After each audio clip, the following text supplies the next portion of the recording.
Tenth standard के मेरे प्यारे बच्चों, आज हम सॉल्व करेंगे मैथ्स 1 का first chapter linear equation in two variables practice set 1.4 का फर्स्ट क्वेश्चन।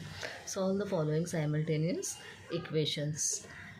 फर्स्ट इक्वेशन आपको दिया है 2/x minus 3/y is equal 15। Next दिया है 8/x plus 5/y is equal 77। अभी आप हमेशा की तरह आपको क्या करना है, एक के नीचे एक इक्वेशन लिख के लेना है। क्वेश्चन ही आपको देख के लिखना है और उसको नेमिंग करना है, इक्वेशन 1, इक्वेशन 2। भले ही ये इक्वेशन बड़ा दिखता है लेकिन आपको प्रैक्टिस सेट 1.1 की तरह ही सॉल्व करना है। सिर्फ ये जो फ्रैक्शन है उसको आपको ऐसे लीनियर इक्वेशन में ट्रांसफ़र करके लेना है। बहुत ही ईजी है, मैं आपको एक्सप्लेन करके बताती हूँ। फर्स्ट क्या है, 2/x, ठीक है, minus 3/y is equal 15। Next 8/x sorry 8/x plus 5/y is equal 77। अब आपको ठीक से इक्वेशन देखो, आपको ये 2 है ऐसे बीच में लिखना है और ये फ्रैक्शन है ना वेरिएबल का, तो उसे सिर्फ 1/x लिखना है, ठीक है, राइट। क्योंकि 2 हमने यहाँ पे लिखा तो डिनोमिनेटर न्यूमरेटर में हम ऐसे लिखेंगे, माइनस ये 3 आपको यहाँ पे लिखना है। अभी यहाँ भी 1/y लिखना है इज इक्वल 15। आ गए समझ में।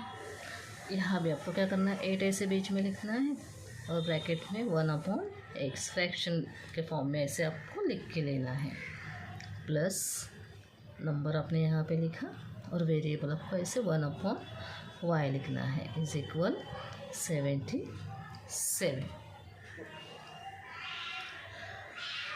इसके बाद आपको क्या करना है, देखो यहाँ पे 1/x है, यहाँ भी 1/x है, यहाँ 1/y है, यहाँ भी 1/y है, तो उसके लिए आपको ऐसे लिखना है statement, substituting 1/x is equal a and 1/y is equal b। b की जगह आप mn p q c d कौन से भी वेरिएबल पेयर में ले सकते हो। अभी नेक्स्ट आपको करना है, सिर्फ एक फ्रैक्शन की जगह आपको a लिखना है, यहाँ पे a और यहाँ पे b और यहाँ पे भी b, क्योंकि हमने 1/x is equal a suppose किया है, 1/y is equal b suppose किया है। तो अभी आपका इक्वेशन कैसे बनेगा, ये 2 यहाँ पे, ठीक है, बीच का sign minus, b 3b is equal 15। 1/y के बदले अपने b ले, b यहाँ भी क्या करना है, 8a बीच का sign plus 5b is equal 77। अभी आपका ये हो गया थर्ड इक्वेशन और ये हो गया फोर्थ इक्वेशन, ठीक है। देखो मैंने यहाँ पे थर्ड और फोर्थ इक्वेशन ऐसे लिख के ले लिया। नेक्स्ट स्टेटमेंट आपको लिखना है, मल्टीप्लाइंग इक्वेशन 3/4। अब ये जो थर्ड इक्वेशन है उसको मैंने 4 से मल्टीप्लाई किया। क्यों 4 से मल्टीप्लाई किया, देखो यहाँ पे 8a है तो 2 के टेबल में 8 आते हैं, तो 2 को हम 4 से मल्टीप्लाई करेंगे। 2 का टेबल आप बोलना स्टार्ट करो तो आपको समझ में आएगा, 2 4 ज़ा 8 होते हैं। तो ये जो थर्ड इक्वेशन है वो हम सेम करके ले सकते हैं। अगर ये आपको नहीं करना है तो यहाँ पे आपको 5 को 3 से मल्टीप्लाई करना है और 3 को 5 से, ऑपोजिट ऐसे उल्टा पुल्टा, तो ये नंबर सेम हो जाएंगे। आपको जैसा करना है वैसा कर सकते हैं। चलो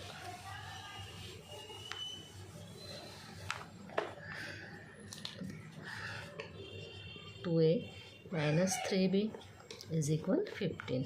अभी हम इस इक्वेशन को क्या कर रहे हैं, ये जो थर्ड इक्वेशन है उसको 4 से मल्टीप्लाई कर रहे हैं। तो 4 से मल्टीप्लाई करोगे तो 4 2 ज़ा 80, 4 को 3 सिर्फ 4 है और 3 है, उसको भी मल्टीप्लाई करना है। 4 3 ज़ा 12, लेकिन यहाँ पे प्लस का साइन, यहाँ पे माइनस का साइन, तो प्लस माइनस मल्टीप्लिकेशन में माइनस होता है।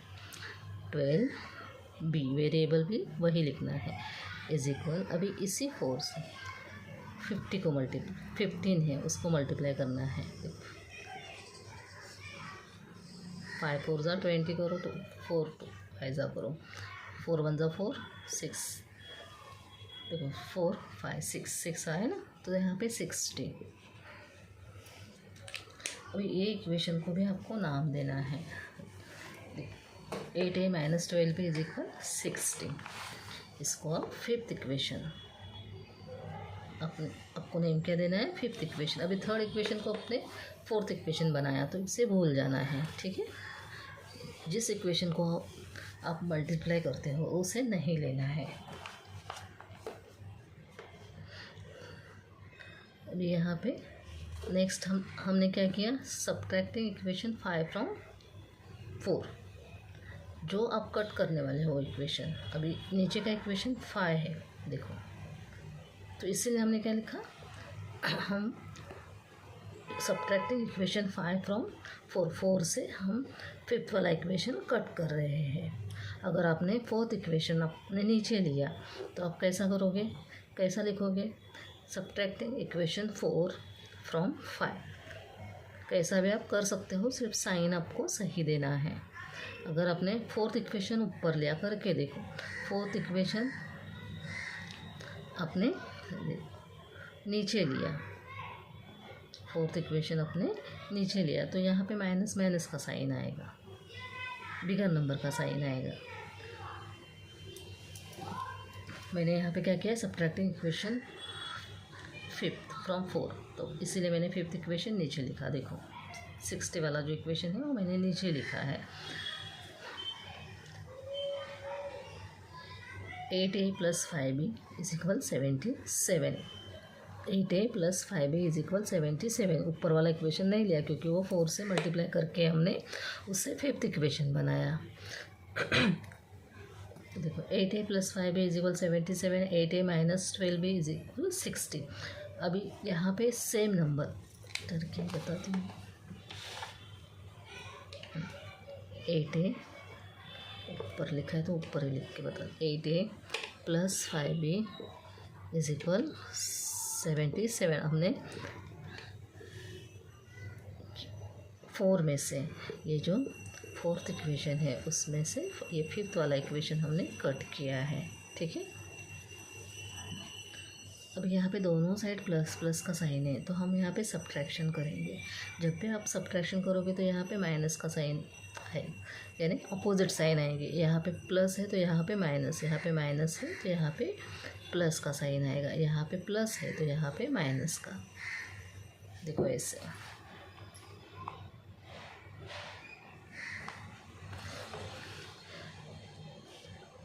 अब यहाँ प्लस 5 भी है, प्लस 12 तो 17 होता है। और वेरिएबल भी आपको लिखना है, दोनों साइड प्लस है तो साइन लिखने की चिंता नहीं करनी है, टेंशन नहीं लेना है। अभी यहाँ पे 7 और 7 में से 6 गए 1, यहाँ बिगर नंबर क्या है 77, तो यहाँ भी साइन प्लस का ही आएगा क्योंकि 77 को प्लस का साइन है। अभी यहाँ पे b इज इक्वल 17। अभी ये 17 हम अपॉन में नीचे लाएंगे, 17 1 जा 17, देयरफॉर b इज इक्वल 1, ऐसे आपको लिखना है, देयरफॉर b इज इक्वल 1। ये हो गया हमारा b आया 1/y इज इक्वल b, हमने सपोज किया था वो b आया 1। हमें एक्स वाई की वैल्यू निकालनी है, पहले तो हम a की वैल्यू निकालेंगे और b की वैल्यू निकालेंगे। अभी 1.1 में आप करते थे ना, कौन से भी एक इक्वेशन में आप क्या करोगे, वैल्यू सब्स्टिट्यूट करोगे। देखो ऐसे, substituting b is equal 1 in equation 3, मैंने यहाँ पे जो थर्ड इक्वेशन है देखो उसमें क्या है, अब फोर्थ में भी कर सकते हो, फिफ्थ में भी कर सकते हो, ठीक है। तो देखो 2a minus 3b is equal 15, ये मैंने थर्ड वाला इक्वेशन लिया है। 2a की वैल्यू हमें निकालनी है, हमने b की वैल्यू निकाली है तो b की जगह हम 1 लिखेंगे, मल्टीप्लाई 1। यहाँ पे कुछ भी साइन नहीं है तो यहाँ पे मल्टीप्लाई का साइन होता है, इज इक्वल 15। 2a 3 1 जा 3, लेकिन यहाँ पे प्लस का साइन है ना, तो plus minus minus 3 is equal 15। अभी 2a इज इक्वल 15। देखो 2a इज इक्वल के लेफ्ट साइड है और 15 इज इक्वल के राइट साइड है, तो जैसे है साइन के साथ वैसे ही हमने लिखे हैं। लेकिन इज इक्वल के लेफ्ट साइड -3 है, तो इज इक्वल के जब राइट साइड आएंगे तो उसका साइन चेंज होगा, तो यहाँ पे +3। 2a is equal 18। अभी आपको सिर्फ a की वैल्यू चाहिए, आपको क्या चाहिए, सिर्फ a की वैल्यू, तो आप ऐसे ही लिखो 18 अपॉन में 2। देयरफॉर a इज इक्वल क्या आएगा, 2 के टेबल में 18 आते हैं ना, तो 2 1 जा 2, 2 9 जा 18, a इज इक्वल 9। तो अभी हमने सिर्फ जो सपोज किया था 1/x इज इक्वल a और 1/y इज इक्वल a, उसकी ही वैल्यू निकाली है। 1 b की 1 है, a की 9 है। नेक्स्ट आपको x और y की वैल्यू निकालनी है, तो आपको अभी ये जो हमने सपोज किया था substituting 1/x is equal a and 1/y is equal b, वही लिख के लेना है, सेम टू सेम देख के यही लिखना है। 1/x इज इक्वल a और 1/x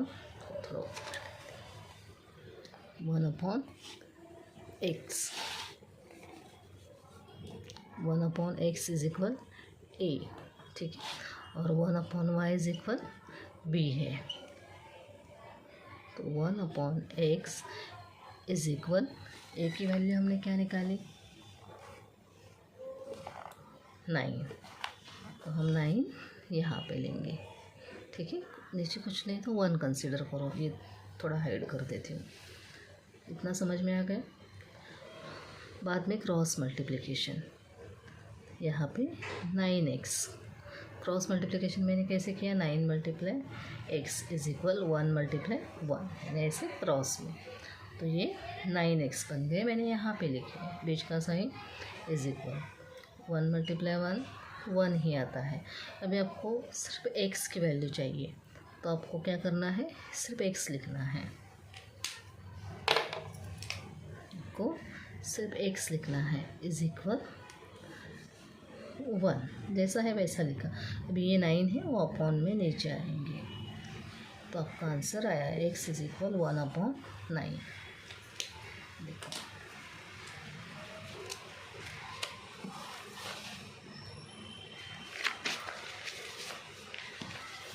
वैसे लिखना है।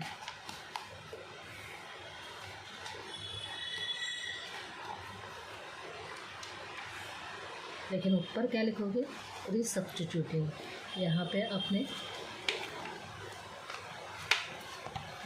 क्या लिखा, substituting 1/x is equal a and 1/y is equal b, सिर्फ यहाँ पे RE का स्पेलिंग, रीसब्स्टिट्यूटिंग।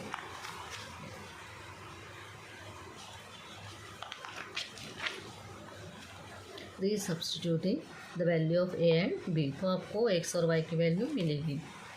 कहाँ पे गया, x इज इक्वल 1/9 आए, ठीक है। अभी 1/y इज इक्वल क्या है, इसी की जगह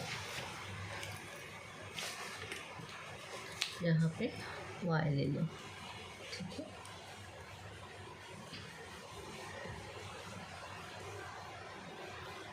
one upon Y is equal b है, और 1/y इज इक्वल, अपने b की वैल्यू क्या निकाली, y, b की वैल्यू क्या निकालनी है, 1, ये देखिए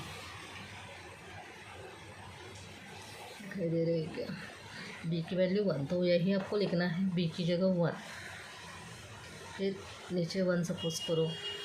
अभी क्रॉस मल्टीप्लिकेशन, सिर्फ y ही लिखूँगी, और यहाँ भी इज इक्वल 1, ऐसा 1 नहीं लिखोगे फिर भी चलेगा, 1 × 1 1 ही होता है। तो y की वैल्यू हमारी आई 1।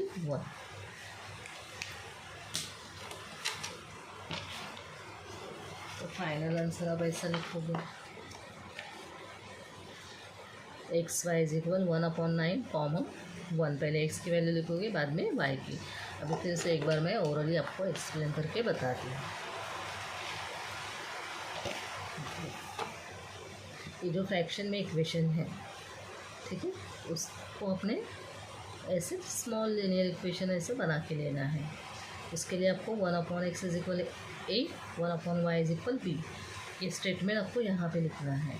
स्टेटमेंट लिखने के बाद आपको 2a 3b = 15 ऐसे लिख के लेना है लिनियर इक्वेशन। उसको 3 और 4 बाद में 1.1 की तरह ही आपको सॉल्व करना है। यहाँ पे जो आपने सपोज किया था a और b, उसकी वैल्यू निकालनी है।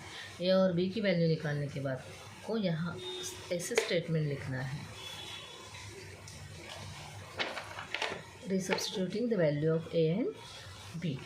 वही आपने यहाँ पे लिख के ले लिया। और जो आपने a और b की वैल्यू निकाली थी, b की 1 है, a की 9 है, वही आपको यहाँ सब्स्टिट्यूट करनी है, रीसब्स्टिट्यूट। उसके बाद आपको ये जो x और y है उसकी वैल्यू मिलेगी। अभी यहाँ पे कौन सा भी बड़ा फ्रैक्शन होने दो, तो डरना नहीं है।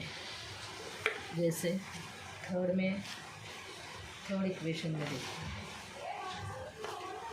27/x - 2 है, यहाँ पे x - 2 है, यहाँ भी x - 2 है, यहाँ y+3 है, यहाँ भी y+3 है।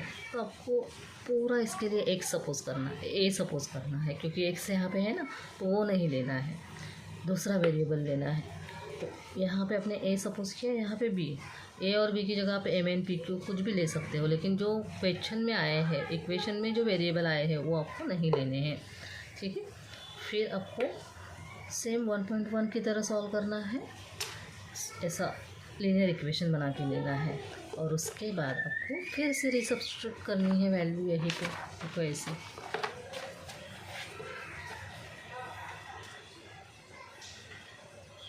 तो चलो मैं सिखाऊंगी तो आपको समझ में आ जाएगा। तो ये हो गया हमारा फर्स्ट इक्वेशन 1.4 का। सिर्फ बड़ा दिखता है, थोड़ा आपको समझ के लेना है।